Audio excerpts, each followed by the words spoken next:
Continuando a nossa reflexão sobre os talentos, eu vou lançar mão de uma pesquisa que o Instituto Gallup fez.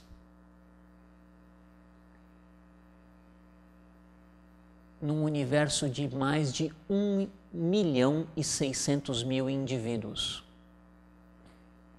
em 101 grandes empresas estabelecidas em 63 países diferentes.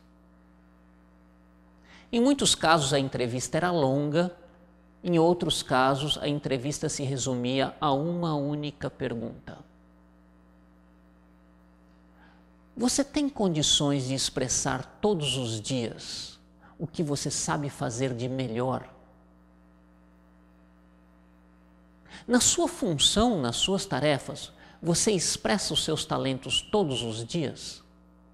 Essa era a essência da pergunta. O resultado era espantosamente baixo.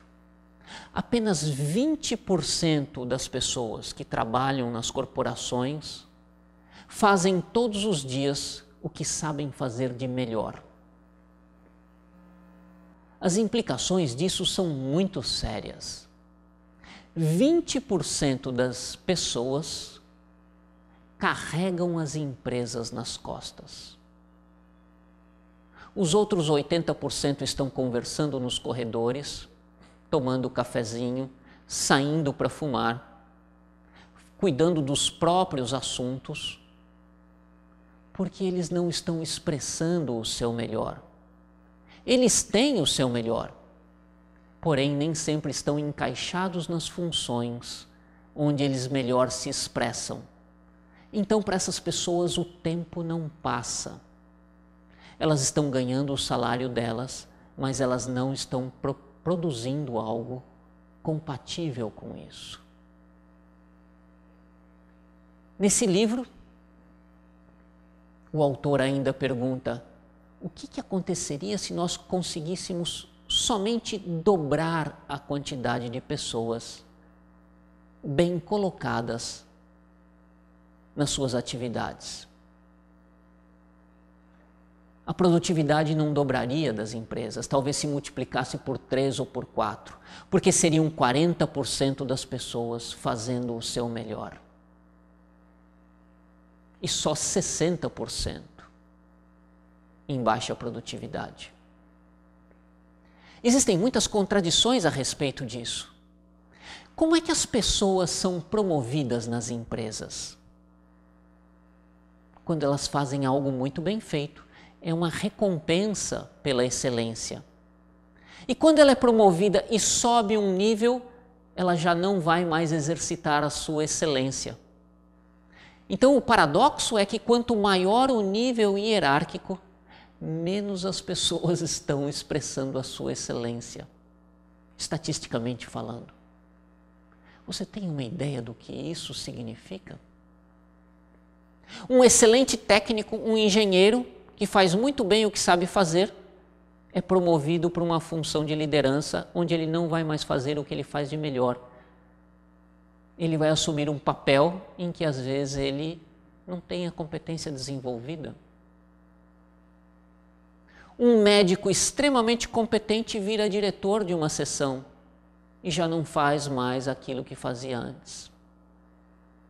É uma tremenda contradição. Mas é importante nós termos em mente que as nossas melhores competências são aquelas que nos trazem mais retorno e mais satisfação.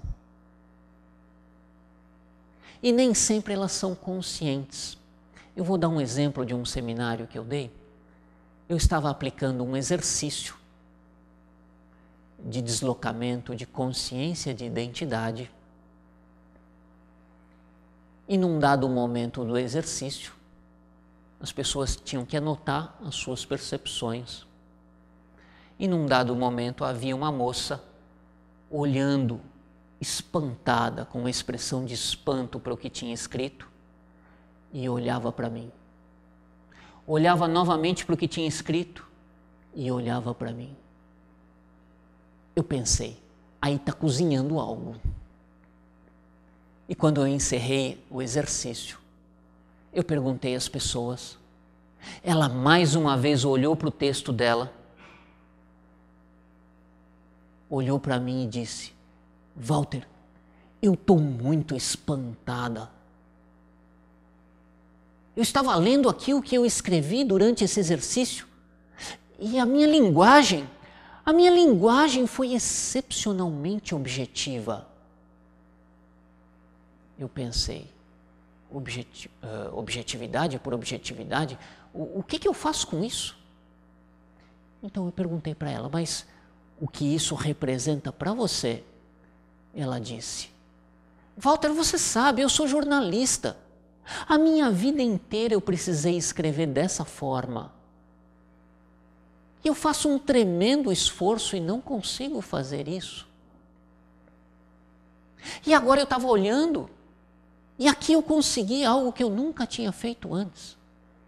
E eu disse: ótimo. De hoje em diante você tem pelo menos 2 novas alternativas. Sempre que você precisar deste aplicativo mental, basta você digitar aí no teclado do seu computador o que você fez aqui. A operação que nós fizemos aqui. A segunda alternativa é um pouco mais trabalhosa, mas os resultados são impressionantemente maiores. Nem sempre os melhores aplicativos mentais que nós temos estão disponíveis para uma determinada identidade, uma determinada forma de ser. E nós podemos utilizar alguns recursos para acessar isso. Se nós nos dispusermos a passar por um processo de descondicionamento, de autoconhecimento, de modo que nós sejamos capazes de reconhecer todas as possibilidades que nós temos. Eu vou dar uma dica para você. Ela pode ser muito útil. Muitas pessoas já se espantaram com isso. Eu não conheço nenhuma brincadeira de crianças que não seja a simulação de uma profissão adulta. Os filhotes de animais, quando brincam na infância, estão simulando os desafios da vida adulta. E eu não conheço nenhuma profissão adulta que não seja apenas mais uma brincadeira, com diferentes brinquedos. As pessoas mais talentosas são aquelas que na vida adulta exercitam aquilo que fizeram desde a infância. Então, se você quiser encontrar quais são as melhores profissões para você, lembre-se da sua infância. Quais eram as brincadeiras que você mais gostava?